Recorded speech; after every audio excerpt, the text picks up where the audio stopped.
अरे बच्चों, क्या कर रहे हो? काका फूल तोड़ रहे हैं। देखो, बोर्ड पर क्या लिखा है? फूल तोड़ना मना है। क्षमा करना माली काका। बच्चों, आपने देखा कि माली ने अपनी बात बोलकर कही। बच्चों ने उनकी बात सुनकर समझी और बोर्ड पर लिखी बात को पढ़कर समझा। सुनकर, बोलकर, लिखकर और पढ़कर अपने विचारों का आदान प्रदान करना भाषा कहलाता है। संकेतों से भी हम अपनी बात कहते हैं। पशु पक्षी भी अपनी बोली बोलते हैं।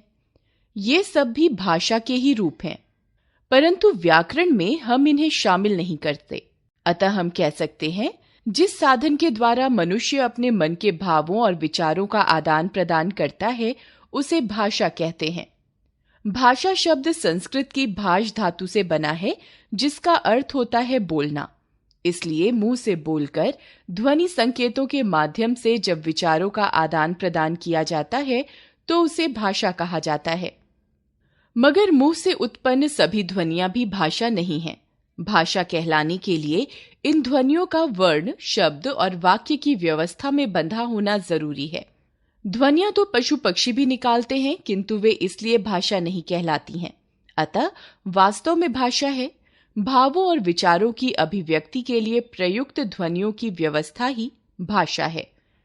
भाषा के रूप। ऊपर दी गई परिभाषा के अनुसार भाषा के दो रूप हैं, मौखिक और लिखित। भाषा का सांकेतिक रूप क्योंकि व्याकरण के अध्ययन का विषय नहीं है, अतः भाषा के दो ही रूप माने जाते हैं। मौखिक भाषा। जतिन, तुम कहाँ जा रहे हो? पल्लवी, मैं बाजार से मिठाई लेने जा रहा हूँ। जतिन और पल्लवी ने बोलकर और सुनकर एक दूसरे की बात समझी। इस प्रकार बोलकर अपनी बात दूसरों तक पहुंचाना और सुनकर बोली गई बात को समझना ही मौखिक भाषा है। यही भाषा का सबसे पुराना और मूल रूप है। लिखित भाषा। पापा, किसकी चिट्ठी आई है? तुम्हारे नाना जी की चिट्ठी है। अगले सप्ताह वे आ रहे हैं। करण के पापा ने चिट्ठी में लिखी बात को पढ़कर समझा। भाषा के लिखित रूप में वर्ण के रूप में कुछ ध्वनि चिन्हों, उनसे बने शब्दों और शब्दों से बने वाक्यों का प्रयोग किया जाता है। मान्यता प्राप्त भारतीय भाषाएं। भाषा का क्षेत्र बहुत बड़ा होता है। भारतीय संविधान में हिंदी के अतिरिक्त 21 अन्य भारतीय भाषाएं स्वीकार की गई हैं। संविधान की 8वीं अनुसूची में जिन 22 भारतीय भाषाओं का उल्लेख किया गया है, उनके नाम इस प्रकार हैं: असमिया, बंगला, बांग्ला, बोडो, डोगरी, गुजराती, हिंदी, कन्नड़, कश्मीरी, कोंकणी, मैथिली, मलयालम, मणिपुरी, मराठी, नेपाली, उड़िया, पंजाबी, संस्कृत, संथाली, सिंधी, तमिल, तेलुगु, उर्दू। बोली। एक सीमित क्षेत्र में बोली जाने वाली भाषा का स्थानीय रूप बोली कहलाता है। बोली में 10-15 किलोमीटर की दूरी में ही थोड़ा सा अंतर आ जाता है, किंतु उसका सामान्य रूप नहीं बदलता। इसीलिए कहा गया है, कोस कोस पर पानी बदले 4 कोस पर बानी। सामान्यतः बोली में साहित्य रचना नहीं होती और ना ही सरकारी कामकाज उसमें किया जाता है। हिंदी भाषा अनेक बोलियों से विकसित हुई है। हिंदी की प्रमुख बोलियां हैं पश्चिमी हिंदी, ब्रज भाषा, खड़ी बोली, हरियाणवी, बुंदेली, कन्नौजी। पूर्वी हिंदी, अवधी, बघेली, छत्तीसगढ़ी। राजस्थानी, मेवाती, मारवाड़ी, हाड़होती, मेवाड़ी। मागधी, भोजपुरी, मगही, मैथिली। पहाड़ी, मंडियाली, गढ़वाली और कुमाऊनी। भाषा और बोली का अंतर। भाषा का क्षेत्र बहुत विस्तृत होता है, उसका अपना व्याकरण और साहित्य होता है, जबकि बोली का क्षेत्र अत्यंत सीमित होता है। बोली में साहित्य की रचना न के बराबर होती है। लिपि। बच्चों, इस नोट को ध्यान से देखो और बताओ कि इसमें कितनी भाषाओं में एक ही बात लिखी है। इस पर तो अनेक भाषाओं में लिखा है, पर हम उन्हें समझ नहीं पाते। हाँ रोहन, तुमने सही कहा, क्योंकि हर भाषा अलग प्रकार से लिखी जाती है। लिखित भाषा में ध्वनि चिन्हों को वर्ण कहते हैं। इन वर्णों को लिखने की विशेष विधि या ढंग को लिपि कहते हैं। संसार की सभी भाषाओं को लिखने के लिए अलग अलग लिपियां हैं। हिंदी और संस्कृत की लिपि देवनागरी है। देवनागरी लिपि का विकास ब्राह्मी लिपि से हुआ है। ब्राह्मी लिपि एक प्राचीन लिपि है जिससे बांग्ला, गुजराती आदि भाषाओं की लिपियों का भी विकास हुआ है। विश्व की कुछ भाषाएं और लिपियां इस प्रकार हैं। भाषा, लिपि: हिंदी देवनागरी, संस्कृत देवनागरी, अरबी, फारसी, फ्रेंच, रोमन, अंग्रेजी रोमन, पंजाबी गुरुमुखी, मराठी देवनागरी, रूसी, जर्मन रोमन, उर्दू, फारसी, नेपाली देवनागरी, स्पेनिश रोमन। वैसे तो हर भाषा की अपनी लिपि होती है, किंतु कोई भी भाषा किसी भी लिपि में लिखी जा सकती है। हिंदी को रोमन में लिखा जा सकता है तो अंग्रेजी को देवनागरी में। जैसे मेरा नाम संगीता है, मेरा नाम संगीता है। James is playing cricket, James is playing cricket. ध्यान दीजिए, देवनागरी विश्व की सर्वाधिक वैज्ञानिक लिपि है। देवनागरी बाईं से दाईं ओर को लिखी जाती है। भारत की अधिकांश भाषाओं की लिपियां बाईं से दाईं ओर को ही लिखी जाती हैं। उर्दू भाषा की फारसी लिपि दाईं से बाईं ओर को ही लिखी जाती है। व्याकरण: भाषा के कुछ नियम होते हैं जो उसे सुरक्षित रखते हैं। भाषा के ये नियम ध्वनि, वर्ण, शब्द, उपवाक्य, वाक्य आदि से संबंधित होते हैं और हमें बताते हैं कि किसी ध्वनि या शब्द का उच्चारण ठीक है या नहीं, कौन सा वाक्य शुद्ध है, कौन सा अशुद्ध है आदि। अतः हम कह सकते हैं व्याकरण वह शास्त्र है जिसके द्वारा भाषा के शुद्ध रूप और प्रयोग का ज्ञान होता है। व्याकरण का महत्व: भाषा में व्याकरण का निम्नलिखित महत्व है। व्याकरण भाषा के नियमों का संकलन और विश्लेषण करता है। व्याकरण भाषा के स्वरूप और स्वभाव का विश्लेषण करके उसके वास्तविक रूप का ज्ञान कराता है। व्याकरण भाषा को व्यवस्थित और नियमित करता है।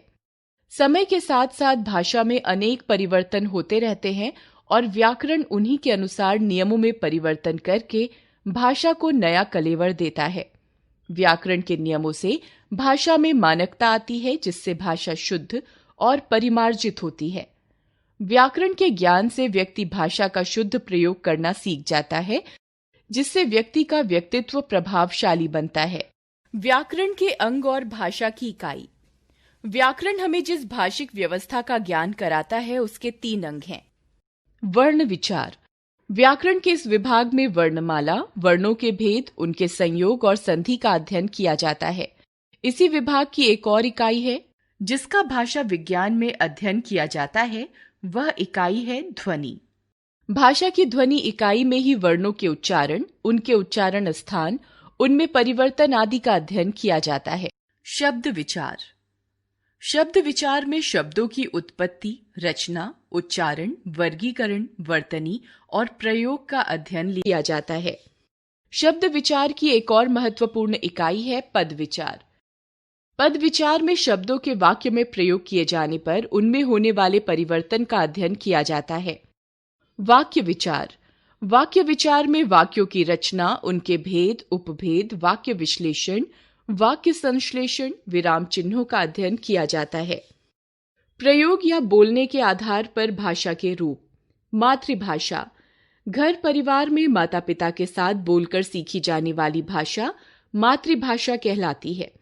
इसीलिए पंजाबी परिवार के बच्चों की मातृभाषा पंजाबी, गुजरातियों की गुजराती, केरल के लोगों की मलयालम, असमियों की असमी होती है। उत्तर प्रदेश, हिमाचल प्रदेश, मध्य प्रदेश, उत्तराखंड, राजस्थान, दिल्ली, बिहार, झारखंड एवं छत्तीसगढ़ आदि राज्यों के अधिकांश लोगों की मातृभाषा हिंदी है। राष्ट्रभाषा: किसी राष्ट्र के अधिकांश लोगों द्वारा बोली जाने वाली भाषा राष्ट्रभाषा है। हम हिंदी बोलने वाले लोगों की संख्या के आधार पर हिंदी को भारत की राष्ट्रभाषा कह सकते हैं, किंतु संवैधानिक रूप से भारत में किसी भी भाषा को राष्ट्रभाषा का दर्जा नहीं दिया गया है। राजभाषा: किसी भी देश अथवा राज्य के राजकाज यानी शासन के लिए स्वीकृत भाषा राजभाषा होती है। 14 सितंबर 1949 ईस्वी को भारत की संविधान सभा ने हिंदी को भारत की राजभाषा के रूप में स्वीकार किया। संपर्क भाषा अनेक भाषाएं बोलने वालों के बीच में विचारों के आदान प्रदान के लिए जो भाषा एक पुल का काम करती है उसे संपर्क भाषा कहते हैं। सारे संसार में अंग्रेजी का प्रयोग संपर्क भाषा के रूप में किया जाता है, जबकि अपने देश भारत में संपर्क भाषा के रूप में हिंदी का प्रयोग बढ़ता जा रहा है। मानक भाषा वर्तनी पढ़े लिखे समाज द्वारा व्याकरण के अनुसार अपनाया जाने वाला भाषा का शुद्ध रूप ही मानक भाषा कहलाता है। क्षेत्रीय प्रभाव के कारण भाषा के मौखिक और लिखित रूपों में अनेक प्रकार के अंतर आने लगते हैं। इन्हीं अंतरों को दूर करने के लिए लिपि और वर्तनी के अनेक रूपों के स्थान पर किसी एक रूप का निर्धारण कर देना ही वर्तनी का मानकीकरण कहलाता है। इसी निर्धारित वर्तनी को मानक वर्तनी कहते हैं। हिंदी से संबंधित महत्वपूर्ण तथ्य। हिंदी पूर्णतया वैज्ञानिक भाषा है। यह जैसी बोली जाती है वैसी ही लिखी जाती है।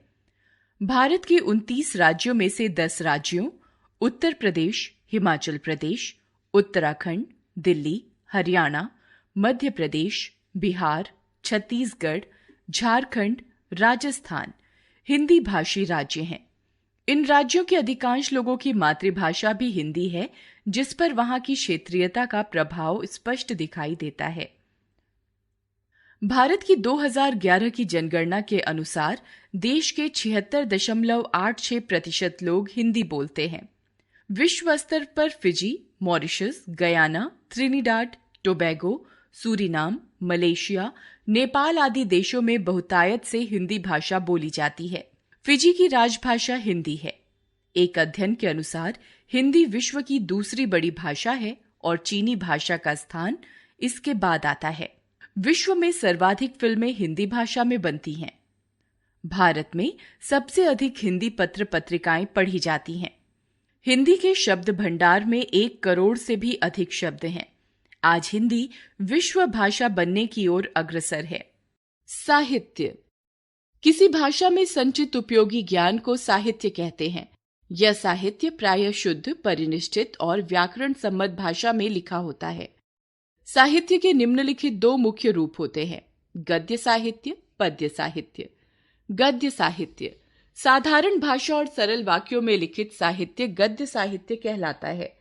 इसमें लय, तुक, छंद आदि का कोई स्थान नहीं है। गद्य साहित्य में व्यक्त विचारों एवं भावों को सरलता से समझा जा सकता है। गद्य साहित्य की अनेक विधाएं होती हैं, जिनमें प्रमुख है निबंध, कहानी, उपन्यास, नाटक, एकांकी, संस्मरण, रेखाचित्र, पत्र, डायरी, आत्मकथा, जीवनी आदि। पद्य साहित्य लय, तुक, छंद और अलंकार आदि से युक्त साहित्य को पद्य साहित्य कहते हैं। पद्य का सीधा सरल अर्थ है कविता। इस प्रकार कविता में जो साहित्य लिखा जाता है उसे पद्य साहित्य कहा जाता है। इसे ही काव्य साहित्य कहा जाता है। याद रखें, भाषा विचारों के आदान प्रदान का साधन है। भाषा के 2 मुख्य रूप हैं, मौखिक एवं लिखित। संवैधानिक रूप से भारत की कोई राष्ट्रभाषा नहीं है। हिंदी भारत की सरकारी कामकाज की भाषा यानी राजभाषा है। हिंदी संपर्क भाषा के रूप में तेजी से विकसित हो रही है। भारतीय संविधान में 22 भाषाओं को मान्यता प्राप्त है। 14 सितंबर को प्रतिवर्ष हिंदी दिवस मनाया जाता है। भाषा का परिनिष्ठित मानक रूप मानक भाषा कहलाता है। भाषा की एक रूपता के लिए निर्धारित किया गया वर्णों एवं शब्दों का मानक रूप मानक वर्तनी कहलाता है। बोली सीमित क्षेत्र में बोली जाती है। ध्वनियों को लिखने के ढंग को लिपि कहते हैं। हिंदी देवनागरी लिपि में लिखी जाती है। व्याकरण हमें भाषा को शुद्ध बोलना, पढ़ना और लिखना सिखाता है। व्याकरण के 3 अंग होते हैं: वर्ण विचार, शब्द विचार, वाक्य विचार। ज्ञान के संचित कोश को साहित्य कहते हैं।